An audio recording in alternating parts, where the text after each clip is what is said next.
Hello दोस्तों, नमस्कार। आपका स्वागत है आपके अपने YouTube channel target entrance exam पर। दोस्तों, आज हम करने वाले हैं सामान्य ज्ञान की क्लास। और आपको पता है कि 2015 से लेकर 2024 तक के यहाँ पर हम आपको पूरे पेपर्स करा रहे हैं, जिसमें हमने 2019 का जो जीके का फर्स्ट पार्ट था वो हम लोग कर चुके हैं और आज हम लोग सेकंड पार्ट करने वाले हैं। तो सभी साथी क्लास में जुड़ जाइएगा और निश्चित रूप से अपने चैनल से जुड़िएगा। यहाँ पर आपको सभी जो है हेल्पफुल जानकारी और डेली अपडेट्स जो भी अपडेट्स होते हैं, और उसके बाद यहाँ पर एडमिशन किस तरीके से लेना है वहाँ पर भी हम आपकी जो है पूरी हेल्प कर रहे हैं। तो कुल मिला के निश्चित रूप से आप बीएड के लिए ये चैनल आपके लिए पूरा हेल्पफुल है। आगे सीटेट की भी तैयारी कराएंगे, तो आप लोग प्लीज जुड़े रहिएगा, चैनल को सब्सक्राइब कर लीजिएगा। अब चलिए यहाँ पर क्वेश्चन स्टार्ट करते हैं। काफी बातचीतें हो गई हैं। क्वेश्चन नंबर यहाँ पर आपका 26, इसका आप लोग आंसर दीजिएगा। तो ये क्लास रिकॉर्डेड है, बाकी रात में 8 बजे हम लोग रीजनिंग की क्लास करते हैं, वो लाइव रहती है। तो सारे टाइम मतलब जो है लाइव कराना मुझे पॉसिबल नहीं है मेरे लिए।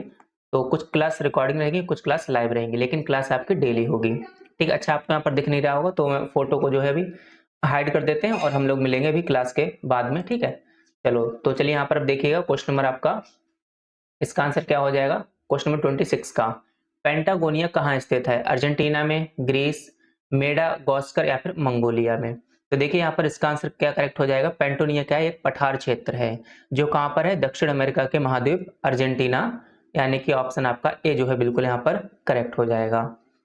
फिर क्वेश्चन नंबर आपका 27 है, निम्नलिखित में से किस नदी का समागम अरब सागर में है? हम लोग यूट्यूब पोस्ट पर और जो व्हाट्सएप ग्रुप है वहां पर भी आपसे क्वेश्चन पूछते रहते हैं, तो व्हाट्सएप ग्रुप से भी आप लोग जुड़ जाइएगा। निम्नलिखित में से किस नदी का समागम अरब सागर में है? नर्मदा, गोदावरी, कृष्णा, कावेरी, यानी कौन सी नदी बाद में जो है अरब सागर में मिल जाती है, वह आपको यहाँ पर बताना है। तो इसमें आपका कौन सा आंसर सही हो जाएगा? नर्मदा नदी, यानी कि ऑप्शन आपका ए जो है बिल्कुल सही हो जाएगा। नर्मदा नदी की जो है जो लंबाई है वह 1312 किलोमीटर है, इसको भी आप ध्यान रख सकते हैं। क्वेश्चन नंबर आपका 28 है, निम्नलिखित में से किस भारतीय वैज्ञानिक ने नॉर्मन बोरलॉग के साथ सहयोग किया जिसकी परिणति भारत में हरित क्रांति के रूप में हुई? ठीक है, तो ऐसा भी कहा जाता है कि भारत में हरित क्रांति के जनक कौन है, तब भी आपसे इस प्रकार से क्वेश्चन पूछा जाता है। और अपने लोग पिछली क्लास में जो है कर भी चुके हैं सामान्य ज्ञान के, इस तरीके से क्वेश्चन अपने लोगों ने किए हैं। तो इसका करेक्ट आंसर क्या हो जाएगा? सत्येंद्र नाथ बोस, मेघनाद साहा, हरगोविंद खुराना जी या फिर एम एस स्वामीनाथन? तो यहाँ पर कौन सा आंसर सही हो जाएगा? डी बिल्कुल सही हो जाएगा। एम एस स्वामीनाथन जो है हरित क्रांति के जनक कहे जाते हैं। इसी का आंसर यहाँ पर आपका 28 का डी बिल्कुल करेक्ट हो जाएगा। अब क्वेश्चन नंबर आपका 29 है, भारत में राष्ट्रीय आय का आकलन करने वाली संस्था कौन सी है? रिजर्व बैंक ऑफ इंडिया, योजना आयोग, वित्त मंत्रालय या केंद्रीय सांख्यिकी गठन? तो इसमें क्या हो जाएगा? जो राष्ट्रीय आय का आकलन करने वाली संस्था है भारत में, वह कौन सी? केंद्रीय सांख्यिकी संगठन। ठीक है, इसकी शॉर्ट फॉर्म क्या होती है? CSO। ठीक है, CSO यानी सेंट्रल, इसकी और फुल फॉर्म भी मतलब इसको इंग्लिश में लिख देते हैं, सेंट्रल स्टैटिस्टिकल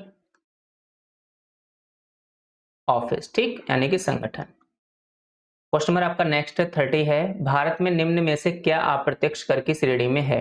ठीक है, आयकर, सेवा कर, संपत्ति कर और निगम कर। अभी तो फिलहाल जीएसटी लागू है, तो पूरा इसका जो सब कुछ बदल चुका है पैटर्न। यहाँ पर फिलहाल जो पहले ऑप्शन था वह आपका सेवा कर, यानी बी ऑप्शन आपका सही हो जाएगा। क्वेश्चन नंबर आपका 31 है, 2011 की जनगणना रिपोर्ट के अनुसार निम्नलिखित में से किस राज्य में जनजातीय संख्या नहीं है? 2011 के अनुसार आपसे पूछा जा रहा है। हरियाणा में, गोवा में, गुजरात में या फिर बिहार में? तो देखो 2011 की जनगणना के अनुसार जो है हरियाणा राज्य ऐसा था जहां पर जो है कोई भी जनजातीय संख्या नहीं थी। क्वेश्चन नंबर आपका 32 है, कायाकल्प और शहरी परिवर्तन के लिए अटल मिशन अमृत किस मंत्रालय के अधीन है? आवास और शहरी मामले, मानव संसाधन विकास, स्वास्थ्य और परिवार परिवार कल्याण या फिर गृह मंत्रालय? तो सभी लोग जो है कमेंट बॉक्स में आंसर दिया करो, हम कमेंट बॉक्स में आपके साथ रहते हैं। भले ही क्लास रिकॉर्डेड हो तब भी आपके हम कमेंट बॉक्स में तो आपके साथ रहते ही हैं। तो यहाँ पर हो जाएगा आवास और शहरी मामले। ठीक है, तो इस योजना को कब शुरू किया गया था? जून 2015 में नरेंद्र मोदी जी के द्वारा यहाँ पर जो है इसको शुरू किया गया था।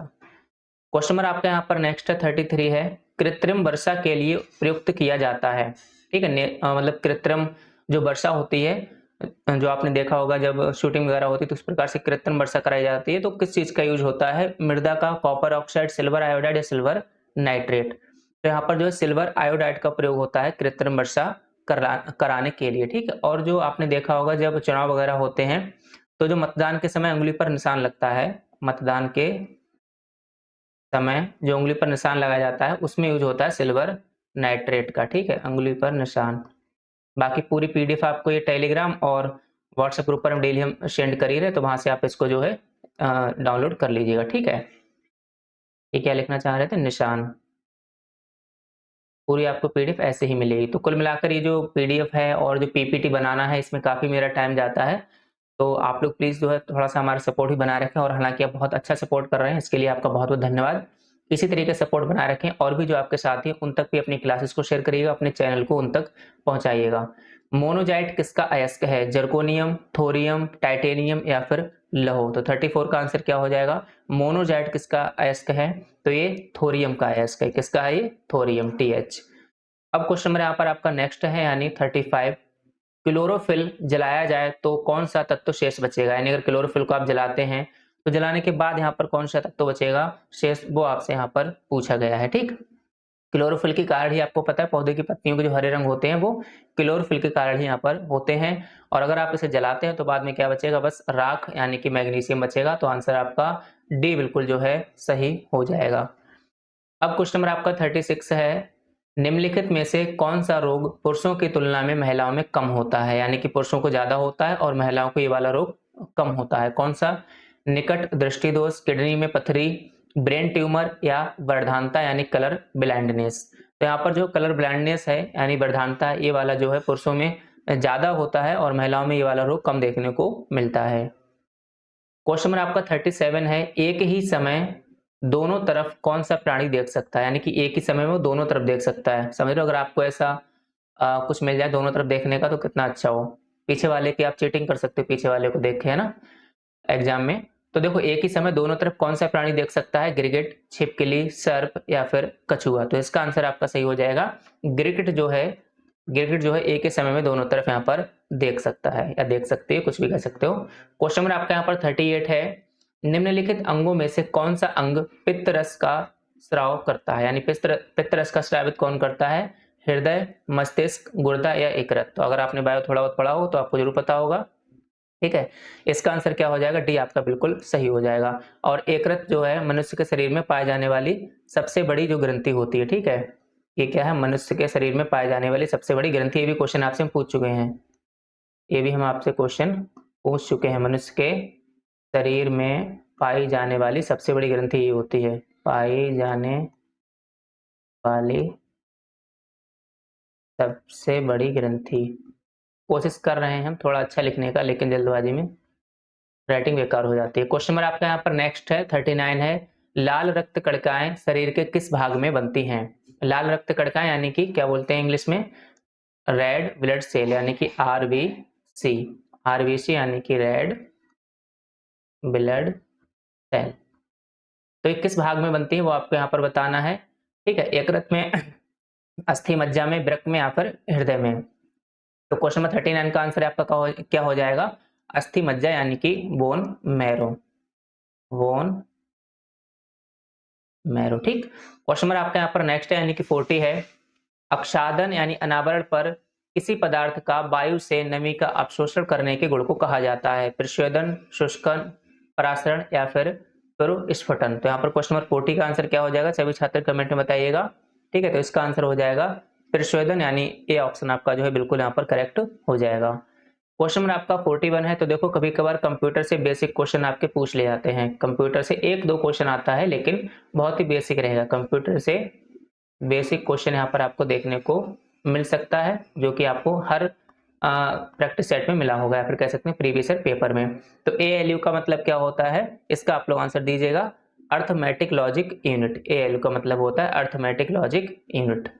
अब क्वेश्चन नंबर आपका यहाँ पर 42 है, जो कंप्यूटर में गणना वगैरह होती है वो ALU के द्वारा होती है। यहाँ पर क्वेश्चन नंबर आपका 42 है, कंप्यूटर के कीबोर्ड में कितनी वर्णमालाओं की है? ध्यान रखना, यहाँ पर आपसे ये नहीं पूछा है कि कंप्यूटर का जो कीबोर्ड है उसमें कुल कितनी की होती हैं। तो जो कीबोर्ड होता है, जो कीबोर्ड है उसमें सामान्यतः कितनी की होती हैं? अब तो ऐसे बहुत ज़्यादा की होने लगी है, मतलब फंक्शनल कीज वगैरह, और जो एक्स्ट्रा कुछ की बढ़ा दी गई हैं। वैसे सामान्यतः जो है 102 की होती हैं। अब देखो वर्णमाला तो भाई 26 ही होती है, ए से लेकर जेड तक 26 ही की होंगी, जाहिर सी बात है। तो इसका आंसर आपका सी हो जाएगा। बहुत ही आसान सा आपका प्रश्न था, वैसे आपको थोड़ा सा डरा दिया था उन्होंने। क्वेश्चन नंबर आपका 43 है, निम्नलिखित में से कौन सा अजैविक नहीं है? क्या पूछा है? नहीं है, यानी कि आपको बताना है जैविक। पानी, मृदा, हवा या फिर कवक। तो इसमें आंसर कौन सा हो जाएगा? कवक सही हो जाएगा, जो कि आपका अजैविक नहीं है। जबकि कवक कैसा है? आपका जैविक घटक है। तो इसको भी आप जो है ध्यान रखिएगा, कैसा है? जैविक घटक है। क्वेश्चन नंबर आपका 44 है, फ्लाई ऐश है कार्बन डाइऑक्साइड, कार्बनिक कणकीय पदार्थ, ऐश के लघु कणों या फिर NOx। तो फ्लाई ऐश क्या है वो आपको यहाँ पर बताना है। फ्लाई ऐश का मतलब उड़न राख। फ्लाई माने उड़ना और ऐश माने राख, यानी कि उड़न। अरे आपने देखा होगा ना, अगर आप जब जैसे कोई चीज जलाते हो, आपने मान लो पेज लिया कागज, उसको अगर जला दिया तो उसके बहुत छोटे छोटे कण ऊपर की तरफ उड़ जाते हैं। या गांव वगैरह हम जब अलाव लगाते हैं शाम को, तो देखा होगा आपने, जो धान के मतलब पूंजा वगैरह होता है उसे जलाते हैं, तो ऊपर जो छोटे छोटे कण उठ के चले जाते हैं उसी को कहते हैं फ्लाई ऐश। ठीक है, तो ये इसके लघु कण होते हैं, यानी ऑप्शन आपका सी बिल्कुल इसमें करेक्ट हो जाएगा। बस थोड़ा इंग्लिश में लिख दिया तो आपको घुमा दिया। अब यहाँ पर क्वेश्चन नंबर आपका 45 है, भारतीय वैज्ञानिकों द्वारा खोजी गई आकाश गंगाओं के सुपर क्लस्टर का नाम क्या है? दुर्गा, लक्ष्मी, पार्वती या सरस्वती। तो उनका जो नाम रखा गया यहाँ पर क्या हो जाएगा? डी हो जाएगा, सरस्वती। ठीक है। अब क्वेश्चन नंबर यहाँ पर आपका नेक्स्ट है, यानी कि 46 है, मधुबनी कला कहाँ प्रसिद्ध है? तो ये तो भाई सभी को पता होना चाहिए, तंजौर, मिथिला, हैदराबाद या भुवनेश्वर। ठीक है, तो मधुबनी कला कहाँ प्रसिद्ध है? आपको पता है ना सभी को, बिहार के मिथिला, यानी ऑप्शन आपका बी बिल्कुल सही हो जाएगा। और भी जगह है, जैसे दरभंगा है, पूर्णिया है, मधुबनी है। ठीक है, तो वहां पर भी ये प्रसिद्ध है। प्रतिवर्ष अंतर्राष्ट्रीय जनसंख्या दिवस कब मनाया जाता है? अंतर्राष्ट्रीय जनसंख्या दिवस कब मनाया जाता है? 11 जुलाई, 15 अगस्त, 31 अक्टूबर या 22 मार्च। तो जो अंतर्राष्ट्रीय जनसंख्या दिवस है वह कब मनाया जाता है? 11 जुलाई को जो है यहाँ पर मनाया जाता है। फिर क्वेश्चन नंबर आपका नेक्स्ट है 48 है, वैश्विक स्तर पर प्रथम अंतर्राष्ट्रीय योग दिवस कब मनाया गया था? यानी सबसे पहला जो अंतर्राष्ट्रीय योग दिवस था, जो कि आपको आप बताएंगे कब मनाया जाता है। तो अंतर्राष्ट्रीय योग दिवस कब मनाया जाता है? 21 जून को मनाया जाता है। सबसे पहली बार कब मनाया गया था? 2015 में जो है नरेंद्र मोदी जी के द्वारा ये इसकी शुरुआत की गई थी। ठीक है, तो इसको भी आप जो है यहाँ पर ध्यान रखेंगे। क्वेश्चन नंबर आपका यहाँ पर नेक्स्ट है 49, ब्रिक्स देश का एक हिस्सा कौन सा राष्ट्र है? बोत्सवाना, बेलारूस, बोलिविया या फिर ब्राजील। तो यहाँ पर आपका क्वेश्चन कौन सा हो जाएगा? ब्राजील, बेलारूस, बोत्सवाना या फिर बोलिविया। तो क्वेश्चन नंबर आपका 49 का आंसर हो जाएगा डी बिल्कुल यहाँ पर सही हो जाएगा। ब्राजील जो है ब्रिक्स देश का एक हिस्सा है। अब यहाँ पर क्वेश्चन नंबर आपका 50, जो कि आज का लास्ट क्वेश्चन है, इसका आप सभी लोग जो है आंसर दीजिएगा। उत्तर प्रदेश के निम्न में से कौन से जिले की सीमा मध्य प्रदेश के साथ साझा यहाँ पर नहीं करती है? ठीक है, तो इसका आप लोग आंसर दीजिएगा। क्वेश्चन नंबर आपका 50 का आंसर आप लोग दीजिएगा। और जो है बाकी क्लास होगी रात के 8 बजे, तो आप लोग उससे जुड़िएगा। रात के 8 बजे आपकी क्लास होगी, और इसके साथ ही यहाँ पर आपको और एक क्लास मिलेगी जो कि शाम को 5 बजे मिलेगी। वहाँ पर रहेगी वो स्पेशली जो है आज की क्लास रहेगी साइंस ग्रुप के लिए। और इसमें क्या आता है? साइंस ग्रुप में विज्ञान प्लस गणित आता है। बाकी कल हमने आर्ट ग्रुप के लिए स्पेशल क्लास करा दी है, तो जो आर्ट और साइंस ग्रुप की स्पेशल क्लासेस है उनको जो है एक ही दिन छोड़कर करा रहे हैं, यानी कि आज साइंस की होगी, कल आर्ट की होगी, इस तरीके से। और बाकी डेली आपका सामान्य ज्ञान, रीजनिंग और हिंदी की भी क्लास चल रही है, तो उसको आप जो है ज्वाइन करिएगा। ठीक है, तो इसका आंसर आपका हो जाएगा अलीगढ़, यानी ऑप्शन आपका डी जो है बिल्कुल इसमें करेक्ट हो जाएगा, जो कि उत्तर प्रदेश के मतलब ये जो अलीगढ़ है मध्य प्रदेश की सीमा के साथ साझा नहीं करता है। तो करेक्ट आंसर आपका डी हो जाएगा। इसी के साथ आप सभी साथियों का बहुत बहुत धन्यवाद।